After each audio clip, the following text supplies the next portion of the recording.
Donc ça y est, vous avez acheté votre premier bien, félicitations, on ne va pas s'arrêter là, évidemment. Ce qu'il va falloir faire maintenant, c'est encaisser les loyers. Est-ce qu'il faut prendre un gestionnaire ou pas? Bah, ça dépend. Si vraiment vous ne voulez pas vous en occuper, c'est intéressant d'avoir un gestionnaire au milieu qui s'en occupe. Comme ça, mais comme ça, vous n'avez pas de soucis en fait, vous dormez mieux la nuit tout simplement. C'est vraiment le gestionnaire qui va encaisser tous les problèmes au quotidien, enfin au quotidien. Il peut y avoir en fonction des locataires certains soucis, il peut y avoir des dégâts des eaux, il peut y avoir voilà, si c'est en meublé, il y a des meubles qui tombent et qu'il va falloir remplacer, un défaut sur le chauffe-eau, un problème avec le voisinage, etc. Bon, dans ces cas-là, c'est bien d'avoir un gestionnaire au milieu. Le problème des gestionnaires, c'est qu'ils ne se valent pas tous. C'est dur de trouver des bons gestionnaires et ça a un certain coût. Si vous avez une très bonne renta, pourquoi pas prendre un gestionnaire? Par contre, moi, je vous conseille quand même de vous occuper, vous, personnellement, de tout. Voilà, ça va vous forger une expérience, ça va vous permettre d'avoir le bon mindset, la bonne approche pour les relancer, etc. Ça vous servira par la suite. Le but, c'est vraiment, à terme, d'essayer de se constituer des rentes pour, pourquoi pas, quitter votre job si vous n'aimez pas votre travail dans lequel vous exercez. Donc, c'est important de se développer une expertise pour tout savoir faire du début à la fin.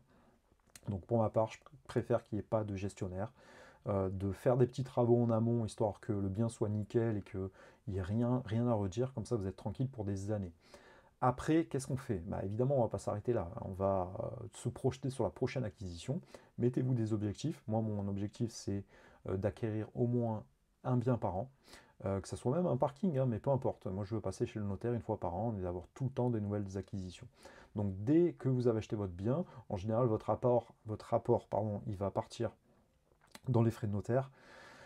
Et donc, il va falloir se reconstituer un petit pécule, un petit matelas pour essayer de enchaîner la prochaine opération. Donc, en fait, il ne faut pas, en investissement locatif, il ne faut pas non plus trop écouter les interlocuteurs, dans le sens où si vous écoutez votre banquier, il va vous dire non, c'est bon, là, vous avez acheté un bien, calmez-vous. Revenez dans 5 ans. Non, ben non, on ne va pas revenir dans 5 ans. Dès l'année d'après, on va revenir et on va lui dire voilà, j'ai tant d'apports, le bien il est rentable, il me rapporte tant de cash flow, tant de renta, j'ai vu cette opportunité, je veux la saisir. Donc, les banquiers, il faut les harceler en fait. Il faut les harceler. Donc, tout le temps, chaque année, vous allez retourner les voir et vous leur dites voilà, qu'est-ce que je peux acheter, qu'est-ce que je peux acheter, qu'est-ce que je peux acheter. Tout simplement. Et après, si vous faites des manières, bah, il n'y a pas qu'un banquier sur Terre, hein. Des banques, il y en a des milliers, ouais, si ce n'est plus. Donc, retenez que il faut constamment forcer les choses pour essayer d'aller chercher l'étape au-dessus. Vous avez acheté un bien rentable, vous pouvez trouver encore plus rentable. N'oubliez pas également que l'immobilier, c'est conjoncturel, c'est lié à la conjoncture. Parfois, c'est le moment de vendre, parfois, c'est le moment d'acheter, en fonction des moments. En ce moment, tout est très tendu en France, donc les prix sont assez chers et c'est le moment de vendre. Par contre, à l'achat, c'est dur de faire des opportunités parce que le marché est tendu, il y a très peu d'offres et du coup, les vendeurs en espèrent le maximum, ils font marcher la concurrence. Et si vous ne vous positionnez pas dessus, il y a un autre acheteur qui va se positionner au même prix. Par contre, ça ne va pas durer éternellement. C'est-à-dire que là, on rentre dans une zone économique compliquée. Actuellement, on est début avril 2022. Je ne sais pas à quel moment vous regardez cette formation, mais moi, je sens qu'il y a une récession économique qui va venir à l'échelle nationale. On commence déjà à parler de complications. On voit qu'avec le Covid, la guerre en Ukraine, etc., etc., on est dans une zone tendue. Là, on parle de crypto-monnaie, voilà, c'est tendu pour tout le monde à l'échelle mondiale. On est sur un changement de pôle économique. On va dire que le monde capitaliste est en train de s'écrouler un petit peu et qu'il y a des pays émergents qui viennent et qui commencent à avoir des arguments. Donc forcément, s'il y a une crise nationale et européenne ou internationale, bah, le marché risque de s'inverser. Dans ce cas-là, il y aura moins d'acheteurs, les acheteurs sont de moins de bonne qualité, et il y aura plus de vendeurs, tout le monde voudra vendre. Donc il y aura plus de biens et donc ça va faire baisser les prix. Et là, il y aura des opportunités à saisir. Parce que vous aurez peut-être les fonds, mais ça ne sera pas le cas de tout le monde. Et voilà, ça fera la différence. Donc c'est important de se reconstituer immédiatement en tant qu'investisseur. En fait, on n'est pas là pour flamber, on est là vraiment pour se constituer du cash flow et se constituer de la réserve d'épargne mensuelle. Et c'est avec ce petit pécule que vous allez vous faire, vous allez pouvoir renchaîner derrière. Moi, j'ai fait de bonnes opérations en achat-revente. J'étais assez content de mon patrimoine. Et moi, j'ai un pote qui a monté son agence gestion locative. Et putain, j'ai observé un peu. Il a 4-5 biens.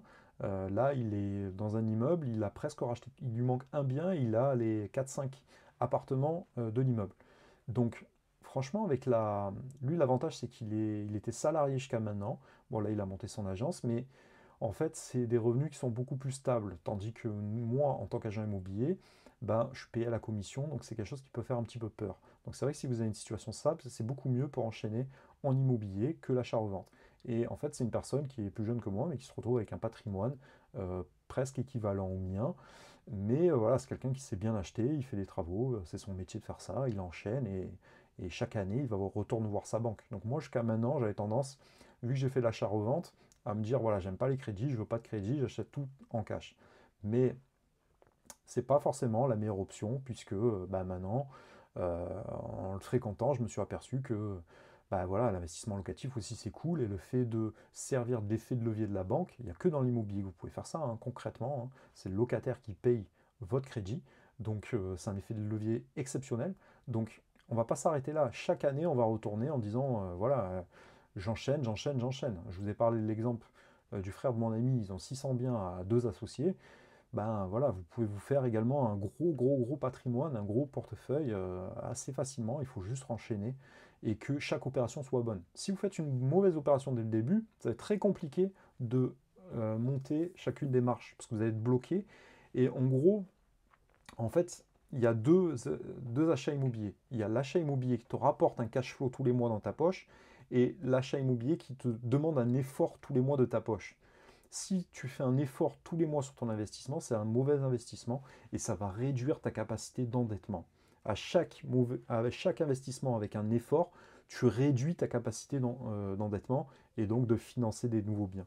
Donc ça va être compliqué. Voilà. Par contre, si dès le début tu fais des bonnes opérations, eh ben, ta capacité d'emprunt, ta capacité de financement, elle va augmenter d'année en année. Et c'est vers ça que nous, on souhaite aller concrètement. Donc, je t'incite à voir plus grand. On peut toujours continuer à évoluer. Même si les banquiers te disent que c'est pas possible, bah, va voir d'autres banques. Il y a des banques qui ne regroupent pas également les historiques des crédits. Donc elle peut ne pas savoir par exemple que tu as fait d'autres investissements. Tu peux aller faire deux investissements en même temps par exemple. En fonction des banques, ça peut ne pas se voir. Parce qu'en fait, il y a des banques qui raisonnent de manière nationale et d'autres banques qui fonctionnent de manière régionale, avec des fonctionnements internes dans chaque agence.